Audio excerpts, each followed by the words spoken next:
Live from our 7 Tasmania studios, your nightly news with Kim Miller begins now. Good evening, everyone. First tonight, almost 3 years after the horrific Hillquest jumping castle incident which killed 6 students, the ride's operator is now standing trial.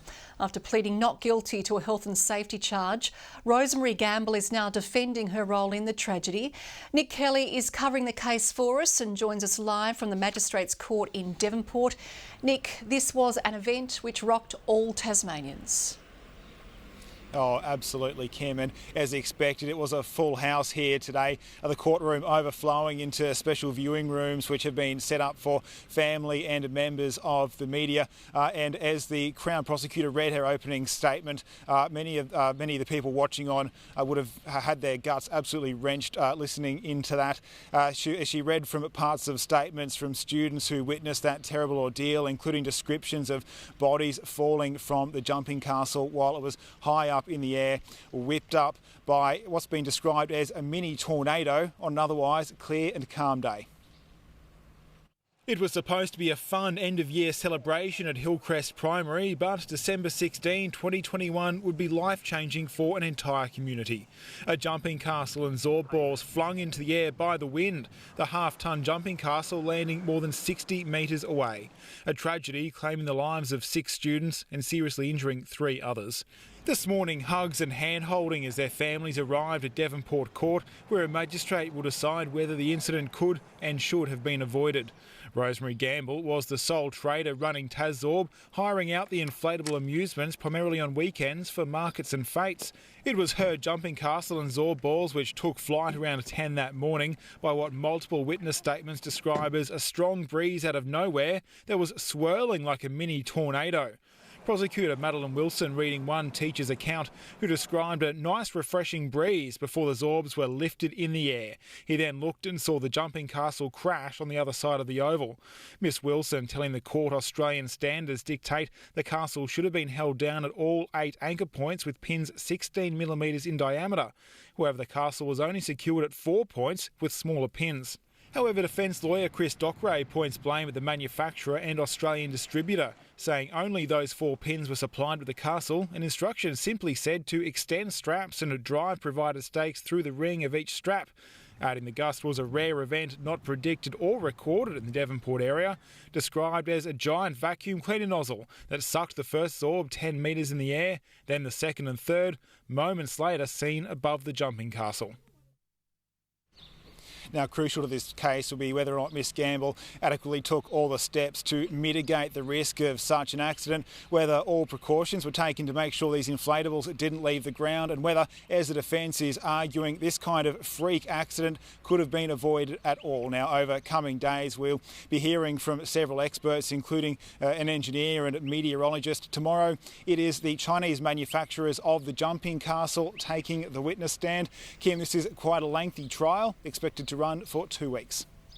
That it is, Nick. A long and very difficult 2 weeks for many. And if this story has caused you distress, you can contact Lifeline on 13 11 14. The opposition is calling on the government to release a report from a decade ago which knocked back a previously proposed GBE merger. But it's the Liberals' criticism of former Labor leader Rebecca White supporting Kamala Harris's US election campaign, which is grabbing Tasmania's attention.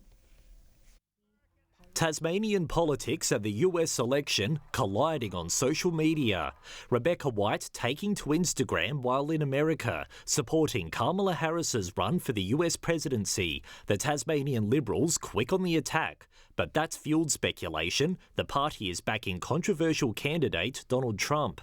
That's a matter for the American people in terms of the outcomes of the US election. Labor confirming White's trip is self-funded, as was former Liberal MP Adam Brooks' visit to support Trump in 2016. The Deputy Premier dodging questions of having double standards. Well, look, that's a matter for Rebecca White.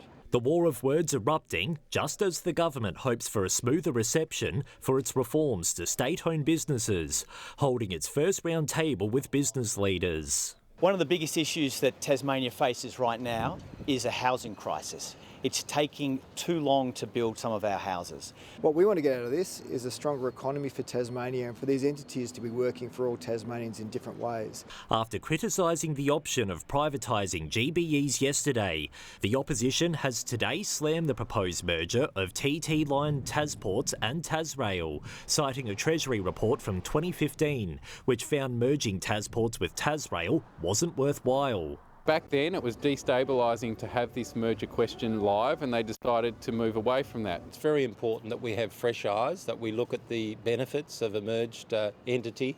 The Shadow Treasurer calling on the government to release the report and fast-track governance reforms. This is a distraction. Premier Rockcliffe should get on with fixing the governance issues. But the Greens don't want the review process rushed. The Greens are certainly not closing our mind to anything, and because we want to genuinely hear all thoughts. Anthony Dodd, 7 Tasmania News. Cup Day festivities stretch right across Tasmania. Eager punters hoping to get lucky at luncheons, while some are out in full force taking their fashion to the field. Excitement for Flemington's famous race bubbling away. Tasmanians joining nationwide celebrations for the Melbourne Cup. Hundreds flocking to Hobart's Elwick racecourse. We're having a great day in the sunshine with good friends, a few bubbles. 450 people here today for lunch. This is the premier social event on the Tasmanian social calendars. Punters hoping they backed a winner. Coming home with nothing in my wallet, unfortunately. But I haven't won a damn dime. The pressure also high in the Glamour Stakes. Pulling out all the stops to show off their style for fashion on the field. Everything from colourful frocks, fascinators and florals in the spotlight. Colour is definitely on trend this year. We've noticed there's lots of blues and greens. Some scrambling to get their outfits organised just in the nick of time. I was up till 2 o'clock this morning, finishing my hat.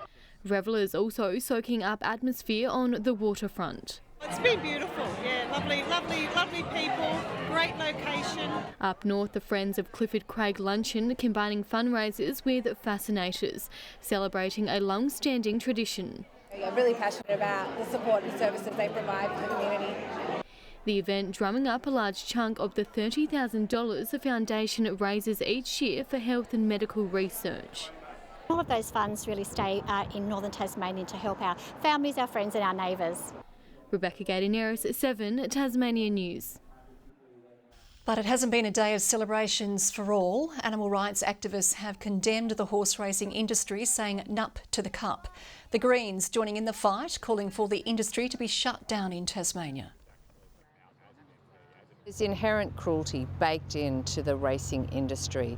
They rely on horses being used for profit, and they die on the racetrack, they die in training, and they suffer cruelty almost every single day. The state government says it wants a racing industry where animal welfare is paramount, and it's committed to rebuilding trust and restoring faith across racing.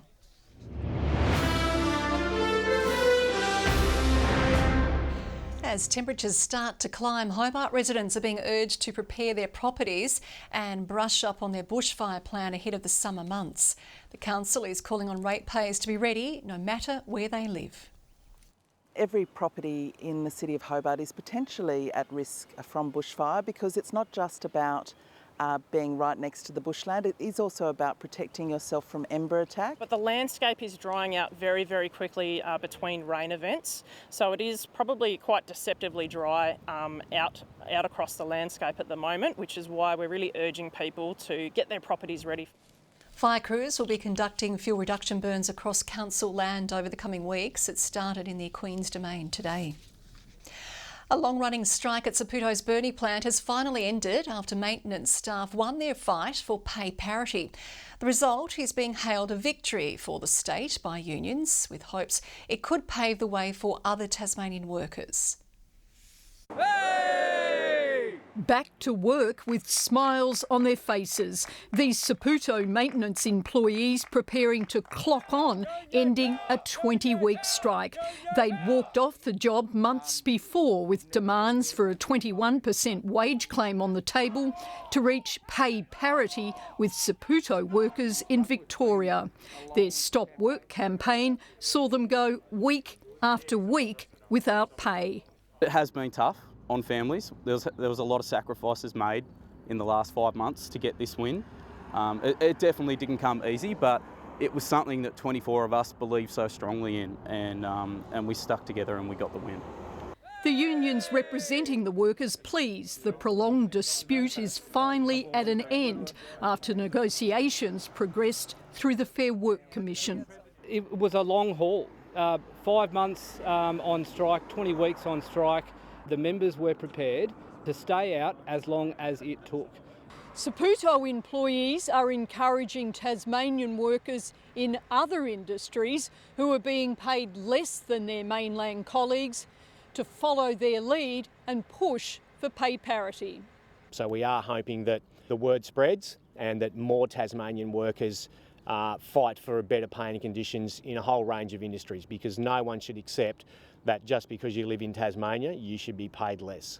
Saputo management in Burnie declined to comment. Melinda Ogden, 7 Tasmania News. Tasmania's accommodation providers have seen a sluggish start to spring, with September hotel occupancy rates falling to a 10-year low. The latest Tasmanian Hospitality Association report shows book rooms failed to reach the expected 70% benchmark, the lowest figure since 2014 outside of the pandemic. The THA says the slump signals a tough economic climate and the pressure it's placing on the hospitality sector. A popular and picturesque cycling event is hoping to attract riders from across the country. The Signet Cycling Festival offering elite and amateur athletes several race routes spanning from 5 to 26 kilometres along the Huon Valley. There's also plenty attracting the daredevils and pros, with the festival featuring its 60-kilometre Hell of the South. It's such a beautiful area to ride bikes, sort of going through the scenic plains of Signet as well as dropping down following the coastline. Well, the great thing about this particular area is that it's absolutely packed full of producers. We're talking about breweries and distilleries, we're talking about farm shops. The event will roll out this Saturday.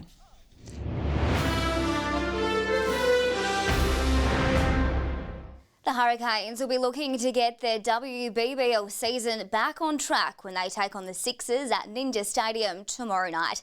It sets up a sibling rivalry clash between import Catherine Bryce and her younger sister Sarah. Always good to get the bragging rights. Unfortunately, she's got the last one from the 100, so hopefully we can get the win over them tomorrow. The home side will be without pacer Hayley Silver-Holmes, who's out with a season-ending injury, but remain confident they can turn the tide. Everyone can beat anyone. No one's sort of run away with it at the moment, so we've just got to keep in the hunt. The first ball's just after 6 o'clock. Good evening. Hope you had a very successful Melbourne Cup day. You would have needed a pretty good crystal ball to predict all that today. Hobart 21 degrees, Launceston 19, Devonport 17 and Burnie 18 degrees. Temperatures range from Lyoweeny's -3 to 23 at Ouse, Campania and St Helens. Bushy Park 22 today, Friendly Beaches and Grove 21, Smithton, Lyoweeny and King Island 19, Strawn 18, Low Head and Flinders Island 17. A few isolated patches of cloud over the north and west today, but mostly sunny skies prevailed across the state. Wet weather is over northern New South Wales and southeast Queensland with the cloud there. More low cloud is over southwest WA and into western Victoria. Tomorrow a deep trough runs from near Broome through to western Victoria. A cold front approaches Tasmania. The 20 to 30 knot nor'easterlies will tend west-southwesterly to 30 knots tomorrow afternoon. Swells to 3.5 metres in southern waters. Strong wind warning, that's for waters between St Helens Point all the way around and up to Stanley. Forecast for Wednesday, 28 and a shower for Hobart, a shower for Geefton, 25 and 26 the maximum for Bothwell. Launceston a high tomorrow of 25, mostly sunny, partly cloudy for Devonport, 25 the maximum for Cressy, bit of wind picking up in the afternoon. Partly cloudy for Burnie, 21 the maximum, 23 for Strawn with a shower, mostly sunny on King Island, Curry 22 degrees. St Helens tomorrow 25, sunny for Swansea 27 and 26 for Orford, a shower creeping in as well. On Thursday, fine about the northwest as isolated showers develop for the rest of the state. More showers on Friday, contracting to the west in the evening, and on Saturday cloudy over the east coast, but a few showers extending elsewhere for a time. Cloudy and 21 in Perth tomorrow, fine for Adelaide, 33 in Melbourne ahead of a cool change and a shower later. Warm in Canberra, fine in Sydney and in Brisbane. Fine in Hobart at the moment at 17, 15 in Launceston, Devonport currently 14 degrees. Kim, just checking my winnings on the Melbourne Cup. Yep. 0 again. You know, I should have known too. Just before I placed the bet, I saw a commercial on the TV saying, chances are you're about to lose. I should have listened, but I don't really take much notice of what I watch on TV. No, you never learn, do you, Murph? I even forgot to watch the right channel, so missed the entire race. And that is all your news for now. I'll be back later with updates. Thanks for joining us. Good night.